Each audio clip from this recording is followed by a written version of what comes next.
नमस्कार, मी मंजिरी निवास चौगले. संचार टाइम्स न्यूजमध्ये आपले स्वागत आहे.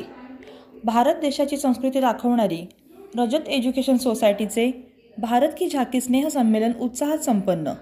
सविस्तर वृत्त पुढीलप्रमाणे. भारत देशाची संस्कृती जगामध्ये महान मानली जाते. भारत देश हा विविधतेने नटलेला आहे.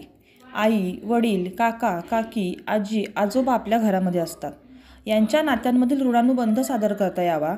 तसेच भारतातील 28 राज्यांची भौगोलिक परिस्थिती, इतिहास, पोशाख, खाद्यसंस्कृती ही देखील तितकीच वेगळी आहे.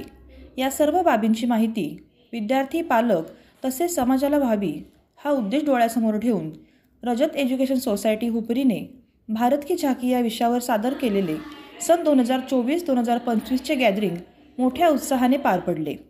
यावेळी माजी आमदार राजीव आवळे, संस्थेचे अध्यक्ष दीपक गाठ यांनी मनोगत व्यक्त केले. अगदी लहान गटापासून ते इयत्ता 9वीपर्यंतच्या सर्व विद्यार्थ्यांनी वेगवेगळ्या गीतांवर ताल धरला. या गॅदरिंगमध्ये छत्रपती संभाजी महाराज यांच्या जीवनावरील नाटक तसेच कांतारा, अघोरी इत्यादी गाण्यांनी पालक व प्रेक्षकांचे मन जिंकले.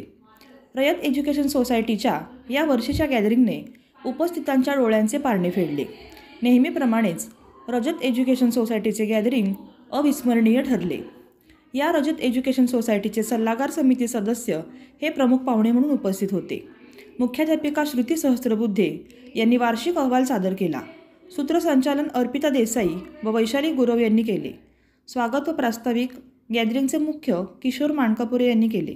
या कार्यक्रमात संस्थेचे सेक्रेटरी प्रकाश चिटणीस, संचालक अमोल गाठ, सुनील गाठ, अजित मडके, देवयानी माळी, रेंदाळचे माजी सरपंच विजय माळी, पालक, विद्यार्थी व रसिकांची मोठी उपस्थिती होती. संचार टाइम्ससाठी प्रतिनिधी अल्लाउद्दीन मुल्ला.